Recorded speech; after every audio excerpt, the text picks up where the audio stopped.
Pause movement, exploring their vision for the future. And we know that they have the 12 pillars that they hope is going to transform the country when they do take charge. And they have the 7 non-negotiables.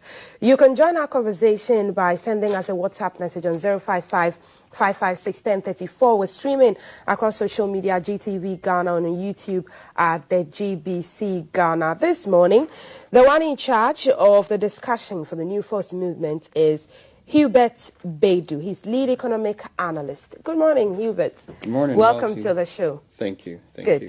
So we heard from the leader of the New Force, Nana Bediako, when he launched the manifesto and the policies, the transformation, the big transformation plan and agenda. We'll bring an insight of all of this because we covered it and then we brought you stories about that. So let's bring the insight now and then we'll sizzle it all down with a conversation. Jobs in 10 years. But to be honest with you, a machine, a plant, is the only thing that can give you jobs in 3 different shifts. 8 hours times 3 a day. That is what I call 24-hour economy. You need industrialization. Who sells Gary for 24 hours in Makola? The women in Kejetia and Kantamanto cannot work for 24 hours. It would take a factory. It would take a plant, a production line to give 3 shifts a day. No industrialization, no 24-hour economy. I have brought you your economic freedom.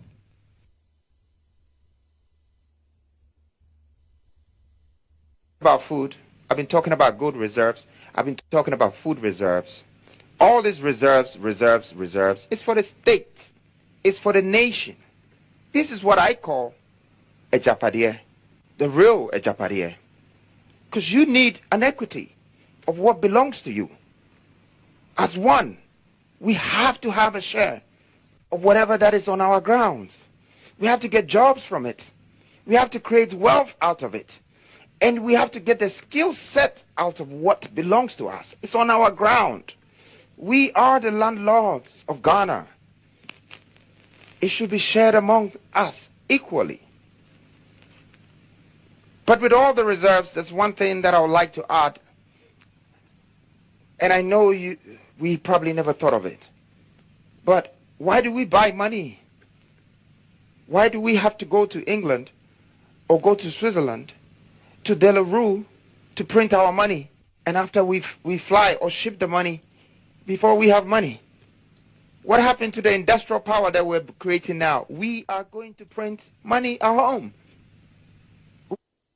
We don't need to go to England or America to print money. We don't need to. Yes, so there's one on the currency revitalization, which is part of the 7 non-negotiables, and we'll get to that, and Hubert will break that down for us. But Hubert, what's the core ideology that Nana Kwame Bediako and the New Force movement is trying to drive to be able to transform Ghana? Well, good morning once again. Good morning to all the New Force members, especially to Nana Kwame Bediako. If you make an attempt, Mauti, to get into the mind of Nana Kwame Bediako, what you see is a very successful young businessman who is concerned about where the country is heading to. And he seeks to move the country from reckless spending to a realm of investment and purchasing. And once you get into that realm, you are thinking of prudential management. And the practice of prudential management emanates from a conviction of what is ethically and aesthetically right. And most importantly, what is economically expedient. This is the main agenda of Nana Kwame Bediako, investment and development. making the country profitable and great. Okay. Investment, development, making the country profitable. Let's go through the 12 pillars of economic freedom proposed by the New Force movement. I mean, it spans from gold to, you know, agriculture, transportation, water. I remember when he mentioned taking the sea to Kumasi or expanding the waterways to the Ashanti region, and maybe the concept didn't go down well with a lot of Ghanaians because they kept saying, well, how is this possible? You know, so kindly walk us through what the apostolic governance seeks to do. Well, the apostolic governance is simply running the country with just 12 ministers, okay, and a president. And I know that some Ghanaians think this is not achievable, and it's not realistic, but it's not their fault. Ghanaians conceptually are aware and know what they want, but experientially, politicians and bad leadership have made us believe that what we want is not achievable. And if we are ever going to achieve it, we need a largesse of ministers and civil servants. And the president has to single-handedly appoint 6,000 people, of which majority are unproductive. This is what we want to put an end to. We want to run the leanest and most efficient governance model ever in the history of African politics. This is the apostolic governance. Well, does it still go to say that the fewer the better? I mean, couldn't fewer ministers still loot and share? Well, the essence is not about looting and sharing. The essence is about efficiency. Okay. And the engineers will tell you that less is more. You know, we have built a culture of the desire for clutter. And when you get into engineering, it can be financial engineering, it can be mechanical engineering, you see that there is beauty in simplicity. So it's not about the looting and the sharing, it's more about the efficiency. Right. So, I mean, let me bring in some of the things that the New Force, your leader, has said that he would do. Connecting regions, the 16 regional, you know, development plan. I heard him say that the Western region is the richest region in the country, $412 billion worth of minerals, agric, all of what we need to transform our economy and not be, you know, dependent on foreign support or help. What is the plan for the regional transformation, the 16 regional transformation as well? Great question. Our country has gotten to a point where we have to be serious. And by that, we mean that we have to get every region activated. And the way you do that is to first deconcentrate the capital. Okay. And next, you have to devolve power from the central government. And the next, you have to make the country truly fiscally decentralized. Don't you say that's already happening with the district assemblies? No, it isn't. It's a facade. It's an illusion of democracy. You know, our constitution makes the president a de facto dictator. Does it? Yes, it does. And these are some of the things we seek to change. We want to make every region profitable. And that's why we are not going to appoint regional ministers. Okay. The regions must be run by CEOs. So we tell Ghanaians that we need to run the regions with 16 CEOs who have actual executive duties. These CEOs are to oversee, supervise, and make sure that the industries we are going to set up deliver and they meet set KPIs. And so you mentioned the Western region. The Western region has attributable mineral resources, nominally, of about $412 billion. And if you consider compound annual growth rate or growth return of gold alone, and you make a 10-year projection, you are talking about $1.5 trillion of wealth in the central western region. And you cannot say that they feel this in their pockets. But why has it happened this way? This is what we want to change. We want to make all the regions work again. Okay. Want to make all the regions work again. Let's break it down. The regions have food, they have water transportation, they have mineral resources. If you're connecting the regions, making them independent on their own, what's the big plan with transportation, with carting goods from the farms to market centers, from the regions to the capital, for export as well? Yes, we have said on several platforms that Ghana is at a point where we have to find the locus of the line of least resistance. And what that means is we have to do what is cost effective, what is the cheapest investment, but gives us the best returns. And once you get into that realm and you're thinking of transportation, you begin to think of what to do with the waters, how to dredge them and create canals, how to create reservoirs that will feed the canals, and how to create sub-regional interconnected railway network across the country. And you construct them all the way to the borders. This is a paradigm shift, and this is what we should have done many decades ago.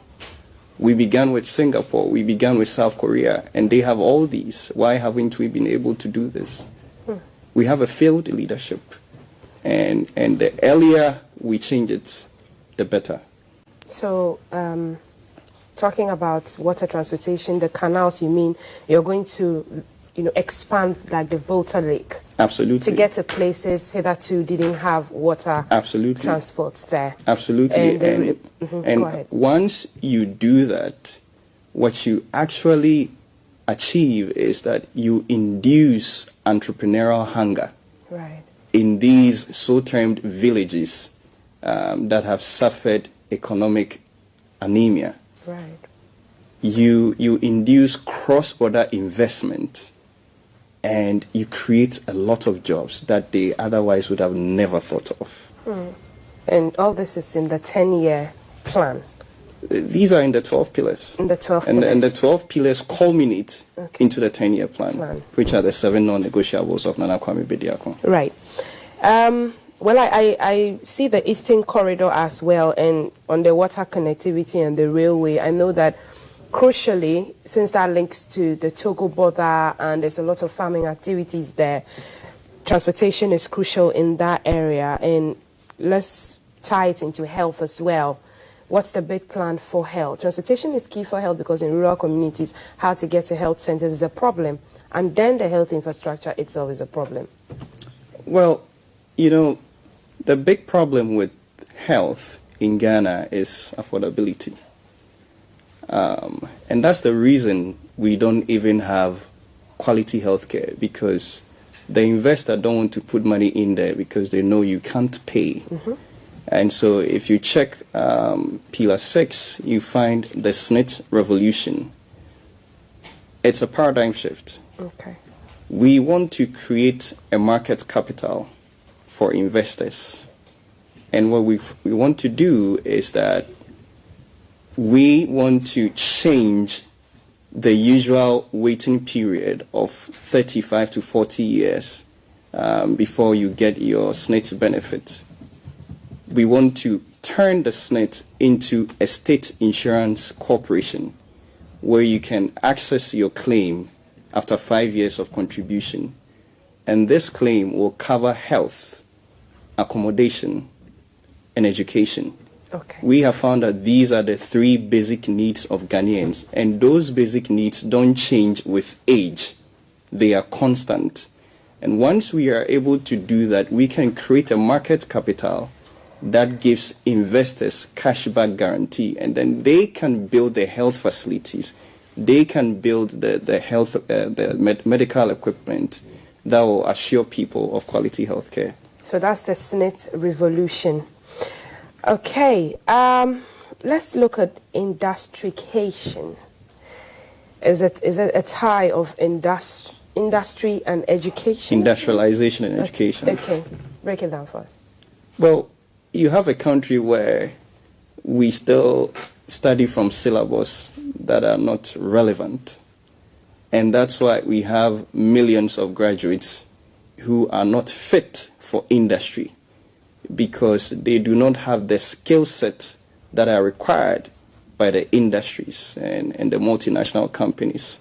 And so the first thing you want to do is to overhaul the curriculum and begin to build a generation that have an industrial mindset. Okay. You want to breed entrepreneurs. You want to breed business leaders. And most importantly, you want to begin a mental revolution. And what we mean by that is we want to establish a national conscience, a nation that is socially cohesive, a nation that loves the people and they love what we produce. Once you are able to establish that, especially at the basic level, you put into the minds of the kids. And epigenetics say that the first 7 years of your life is the most important because that's where you get everything from. Formative, yes. So you fix it in the first 7 years at the basic level, not at the SHS level where they are gone already. And so these are some of the things that we want to do. It's a whole work. Right. We want to change Ghana. On industrification, what about this issue of, is the rich that can afford because there's education and industry being tied together currently, but maybe not in the manner in which you have just explained. So it's only the rich who can afford certain, and as you say, latter parts of their lives, tertiary institutions that immediately they finish, they are guaranteed of a job in a certain company because the school has that connection to. But those in public universities, those who can afford, that doesn't happen. How is it going to simmer down to everyone? Well, like you rightly said, only the rich can afford certain types of education. But if you have a country where only the rich can afford, then you have a very big problem. You are sitting on a time bomb because you are breeding a nation where people are embittered, and it's just a matter of time that they will just try and make an attempt to emerge from the maelstrom of all this randomness, and that can end into something you don't want to it to end into. So you first have to create the jobs. This is what we are talking about, the 16th Regional Industrial Revolution, and you have to build the skill. The reason countries like China have developed is because they have the skill. Okay. It's not just because they produce things that are cheap. They have a country that is resilient. They have a country that is ready to work around their clock. So we need to build and weave this kind of nation. Success doesn't happen by chance. We can wish, Ghanaians can desire to have a successful nation, but the courage to begin is more important than the will to succeed. Right. And we want to begin now. This is the vision of Nana Kwame Bediako. The courage to begin is more important than the will to succeed. Nice. Let me bring it down to sports and creative industry. Since we're talking about industrification, what's the big plan for sports and the creative arts space? Ownership and control. Okay. And what we mean by that is, if you really want to help the creative industry and sports, you first have to own the tram lines that are carrying your music, that are carrying your movies, that are carrying the artwork. If the tram lines are owned by foreigners or foreign companies, what happens is that your artists and your entertainers will sell their catalog immediately once they are done. And so the real return stays outside of the country. because you don't own the tram lines. And that's what's happening right now. Exactly. You don't own the distribution. So you need a true revamp of everything in this country. We first have to own the distribution channels. Then you can begin to think about royalties and what artists deserve and their fair share of what they have produced.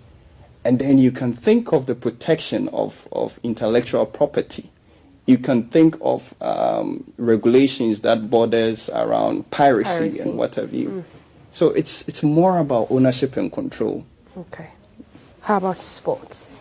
Sports, we seek to build 16 regional multifunctional facilities all across the regions. And the reason you want to do that is you want to incorporate sports disciplines into the schools. And then you want to induce investor partnerships. Once you do that, then the scholarships will come in. And still you go back to ownership and control. You own your talent. Right. Rather than, having certain investors coming from Denmark, they set up here, and then they have the Kudus, they have the Fatau, Isahaku, and all of those guys. The money is going to the white people because we don't think about ownership and control. Right. We want to own and control what we have. We want to own our talent. We want to own our sports. We want to own our entertainment. I mean, I will in finality, I would ask how all of this is going to be done. What money is going to be used to, what resources, who are the partners, likely partners you're looking at. If you don't want to, toe the line of indebtedness of Ghana going to the IMF and the World Bank, we would want to know that. But the other pillar that I'm seeing here also is reserves, reserves, reserves. Yes. Reserves. Pillar 4. Pillar 4. And you intelligently linked reserves to debt. Yes. Because, that's exactly the problem we want to solve. We want to solve debt with reserves. Because if you don't have reserves, you don't have a bargaining power. If you don't have reserves, your country will plunge into inflationary depression. And I tell people that we are heading towards that stage. Why has it been so difficult to have reserves? Because our leaders have failed to think around those lines. Listen, Ghana has more gold than any country in the world per square meter. Any country in the world. And if we say, economists say that, gold is a natural hedge against inflation, then we should have never had any problem with inflation. You see what I'm saying? But we don't have the consciousness of shoring up reserves. We don't have the consciousness of ownership and control. We just want to borrow. We just want to be in debt. And the saddest thing is that our external debt is more than 41% of our GDP. The problem is not the debt, it's the external debt, it's the type of debt. Right. Because Japan has more than 105% of their GDP as debt, but that debt is owned to Japanese. The debt is denominated in the Japanese yen. Currency. If your debt is denominated in euros and US dollars and you don't have reserves, the country will fail. Listen, the only reason Ghana has not collapsed and has not imploded yet is because Ghanaians are living vicariously through the diasporans. These guys are holding Ghana. They are pumping more than $6 billion into the country every year. They are building their houses. They are doing all the developments in the country. And they don't even have a say in our democratic process. They are holding the country. And so, Multi, we have a serious problem. We have a complex problem as a country. I'm trying to understand how difficult it is to shore up these reserves you talk about. Because if that's an alternative that's going to clear all of this indebtedness and, put Ghana on a path of economic freedom, why has it been so difficult? And how easy is it going to be for the New Force movement to do it? Well, it's not an alternative. It's a must. You cannot develop a country without reserves. There is no developed country that doesn't have reserves. Talk of America, talk of Switzerland, talk of Japan, talk of China. They have thousands of tons of gold in reserves. And most of these countries buy the gold from us. They are mining our lands and they are destroying our water bodies, and we don't have the gold. The leaders don't have a political will to borrow and pay debt. It doesn't work that way. They do that because it's a country and nothing will happen to us. Nobody can take the country to jail, you know. But we are suffering. We are plunging the country into what we don't want it to be. And if we do have the reserves, shore up our reserves, we don't have to increase taxes? Well, that's an interesting question. You know, Multi, no country ever developed on high taxes. Yes. No country ever. And, you know, I challenge anybody to prove us wrong. Nana Kwame Bediako wants a new economic order. And this order must be grounded in private enterprise, protected for national interest. Now, if you want to induce entrepreneurial hunger, you don't disturb the people with high taxes. You can increase the tax net. You formalize the economy to get more people paying taxes, but not increase of the tax itself. Okay. No country ever has developed on increased taxes. And governments and leaders who don't have ideas are the ones who increase taxes to solve problems. You have to go into real revenue generation. You have to get into investment and purchasing. Once you get out of the realm of reckless spending, these become apparent. They become glaringly obvious to you. And you allow the natural hierarchy of economic activity to prevail. Right. That's what it is. Currency revitalization, since we're talking about, you know, reserves, debt, what's that looking like? Is it the one single currency for all African countries that a lot of, you know, people like Julius Malema and all the activists have been preaching? What is it? Well, a single currency is not a bad idea, is it? Well, you're the economist, so tell us. But most importantly, Multi, you cannot think of a truly economically integrated Africa without cross-border payments. It's the only way. Right. Industrication, industry and education. And we are live on GTV Ghana. We're streaming there, so you can leave your comments there. I'm just going to read a few of the questions here, or comments. Anointed Psalm joins us on Facebook, and he says, Hubert is well learned and knows what he's talking about. The new force in Idaswaba, okay. No insults, good presentation, brilliant solutions. This is what Ghana needs, not what the other parties are saying. Well, this is what Anointed Psalm is saying. Other questions. The New Force movement is leading Ghana to a new, or comments, I should say, to a new perspective. NDC and MPP both have had their term, and it's fair we all give ourselves the chance to change levels. Someone is asking how old you are. They think you look really young, and they are enjoying your economics. Okay, Adam Dogbe. The New Force movement is leading Ghana to a new perspective. Thank you, Adam. Listen to him very well. New Force hope is coming. Ebenezer Jachi joins in with that one. Greetings to my brother, Hubert.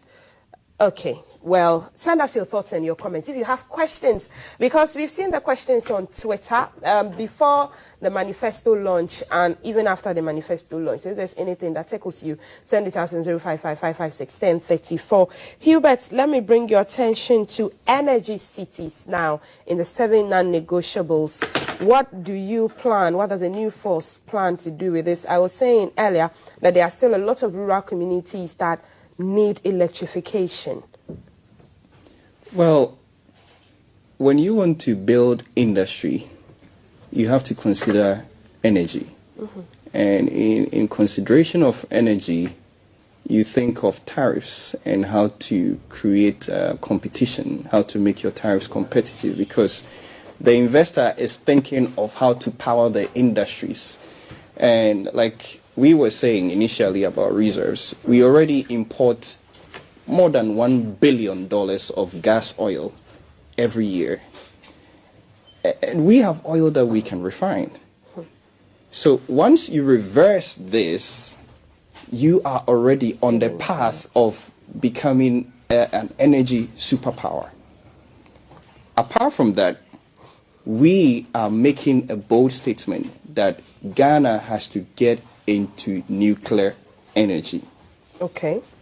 Because what Nana Kwame Bediako is thinking about is beyond the shores of this country. There are more than 50% of Africans, about 640 million people who don't have access to energy. Yes. And as bad as it is an opportunity for us. If we don't do this as a country and as a continent, we will forever be in the palms of, the imperialists. And we're talking, the talk is about green energy now. What are we looking at? Solar, electric cars? Well, you need a power mix. Okay. So you have to have a consolidated energy source. You have to have the hydro, which we have already, the thermal, which we have already, and we have to go big into solar farms. We have to go big into windmills. We have to go big into biomass, because we produce a lot of waste and we are not using it for anything. But you need the nuclear energy. The initial cost is massive, but it has a half-life of 40 to 60 years. So the benefit is enormous. And that's what I keep saying, that we have to find the locus of the line of least resistance. What investments can we make as a country and receive the maximum return? Okay. Without the energy city, we can't power the 16 industries that we seek to build. Amazing. Energy cities, windmills, we already have thermal power, and the big plan is for nuclear energy as well, is what the New Force is saying. Let's go to King Kaf now. He's at the board, and let's let him bring your thoughts and your messages to us. Kaf, over to you. What are our people saying? Alrighty. So the reasonable youth in this country, we are all voting for the New Force because we have realized that the NPP and NDC have taken us for granted for so long. More messages: 055-556-1034. And he wants to ask about the paradigm for persons with disabilities. There's a question there. Okay. Good morning, Multitude and Hubert. Very intellectual questions and dispositions. What is the future of the freedom pillars granted the challenges of the South-South dialogue? So you want to take that, Herbert? Hubert. Or we take some more? I want to know how the New Force intends to raise the $50 billion from other African nationals owning Ghanaian passports. Yeah. Let's take them. Okay. So in terms of the 50 billion, once you have a booming economy, everybody wants to be part of it. And I tell you, there are more than 1 million Africans, and Nigerians form the majority of these, and they are seeking the Ghanaian passport already, even with the state that we are in. So what you want to do is to monetize the immigration so that it can become a free source of funds for you. But that's not the only thing. It's a way to begin African unification, because for so long we have been regionally separated, and internally we've been tribally separated, and that's not good for our development as a country and as African people. So apart from the 50 billion that we want to raise, it's more about African unification. Somebody asked a question on disability. Yes, PWDs. You want to weave a country that is truly a fair state, not a welfare state. You don't want to build a country of freeloaders. You want to build a country where people with skill set and capacity have equal access to jobs. They have equal access to opportunities that will as well move them up the ladder of economic status. And that's what we want to build. We don't want to, as it were, segmentate the country and say, these are disabled, these are not. Okay. It's a fair state. But your pillars also talk about equity, equality, and empowerment. Absolutely. So definitely you would look at what would help them match Absolutely. up to people who are abled. 05555561034. I want to know the plan for teachers, since they are going to be the main implementers of this industry. Education. Plan for teachers. Somebody says, the NPP and DC have taken Ghanaians for a ride. For too long, we don't think about ourselves and the future generations. They say, what is their plan for immediate solutions out of our current situation? Galamsey, fuel prices, food prices. You've been very articulate, but the question is, the problems comforting Ghana are crashing and we need solutions now, not in the future. How do you respond to that? Those are lots of questions. Yes. There's one on teachers and then on Galamsey. Let me rush through quickly. Okay. With the teaching, we already discussed the SNIT revolution, which is to create a market capital for the education, the housing, and the health sector. Once you have that market capital and investors are coming in, they are building the schools and they are paying the teachers. So, it's like they own the teachers and they have to pay them well. It's not on the government anymore. They are paying them top city, not top dollar, top city. Who are these investors? Are they Ghanaian? It can be anybody, because if you're building a country, you're looking at domestic investments and FIIs and FDIs. So wherever the money is coming from, we seize it. You seize the money. We'll give you a last word on Galamsey, but Kaf still has some more. Okay, so a lot of people are excited about the conversations. We need a new force to build Ghanaian citizens of the NDC NPP jail. Eugene has said like 10,000 of the same thing. Yes. He says, when wisdom is speaking, all negativity is bow and shame. Eugene from a brief. Just in love with the message. Anymore? Please, can you ask your new force guests what they'll do about public transportation when they come to power? What's your plan for public transportation? Yes, Pillar 2, we mentioned water transportation and sub-regional railway network, which is one of the most important things to do as a country. You want to be able to help people to move freely across the regions and continentally also, because I've already said that what we are thinking about transcends the shores of Ghana.